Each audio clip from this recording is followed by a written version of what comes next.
Hi, I'm Odette Ward, and here is a summary of effective pedagogical practices that primary school teachers can use in a classroom. In order to undertake effective teaching, there are 3 points to consider: student wellbeing and pastoral care, classroom resources, and school environment and practices.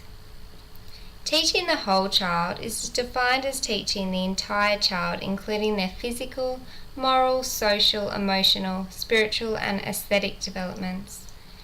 Undertaking effective student wellbeing and pastoral care means ensuring the emotional and physical welfare and safety of your students at all times.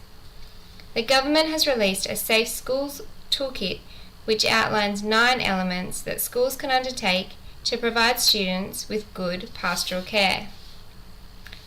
It's important to remember and be sensitive towards the rich and diverse backgrounds that each child brings with them to school. When children feel safe and respected, they are free to learn. Your role is to remove any barriers to learning and facilitate a positive and inclusive classroom. Here are some examples of practices that could be used in the classroom relating to the 4 learning theories. Create a classroom culture of inclusion and interest in the unique and special needs of all students, whether they be their religious backgrounds, cultural practices, health conditions, and emotional or physical disabilities. Teach honesty and encourage respect, empathy, and acceptance. Provide open and supportive learning environments and encourage students to work in teams. Model to students positive relationships, being fair at all times, and handling challenging situations effectively. Classroom resources. Students have a range of personalities and learning styles. Knowing the learning styles and also filling your classroom with an array of resources that match these aids students in their learning. If possible, try to get the most up-to-date information communications technology to get the most out of your students. As you progress in your career, ponder this question: should the same level of ICT be available in all schools? Does the current system disadvantage some children? As you know, there are 3 learning styles. For visual learners, you could use an interactive smartboard, laptop, video camera, color coding, flashcards, or cameras.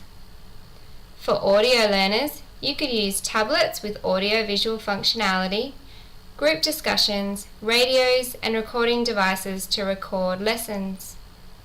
And for kinesthetic learners, you could use laptops to collaborate and research globally, or tablets with applications.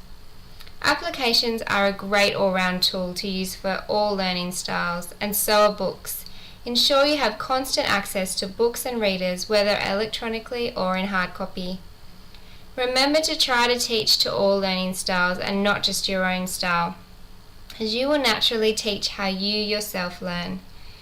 Here are some examples of how you could link the learning theories to classroom resources. And finally, utilize lesson plans, school resources, up-to-date government information, professional development, and other teachers to enrich your knowledge so that you can provide the best teaching possible. School environment and practices for good academic outcome. A student's retention of knowledge and overall learning experience is directly linked to the school environment. One of the biggest hurdles teachers face is how to maintain students' attention and to keep students motivated. Research suggests that students do the majority of their learning by teaching others or through discussion and practice. Always create colourful, happy classrooms and keep activities creative. Arrange the classroom desks to encourage collaboration. Use as many teaching strategies as possible. For example, group discussions, researching, analysing, creating, and evaluating real-life issues that students feel passionately about. Keep in mind that an activity might be high level for one child, but low for another, and each child needs to be pushed to a higher level to grow intellectually. A new way of teaching is to flip your classroom. This allows teachers to hold students' attention as they progress at their own pace and levels, and it also gives teachers back their time in the classroom. Here are some examples of how you could link the learning theories to classroom practices. To keep students motivated, use Gardner's multiple intelligence theory to tap into the different intelligence of your students. Ask loads of questions to ensure that students are really taking things in, and feedback is very powerful. Create an environment where students feel they can make mistakes and undertake two-way feedback.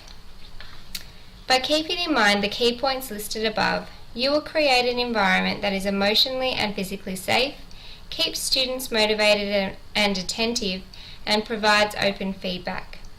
It will also offer students an array of appropriate classroom resources to match their learning styles.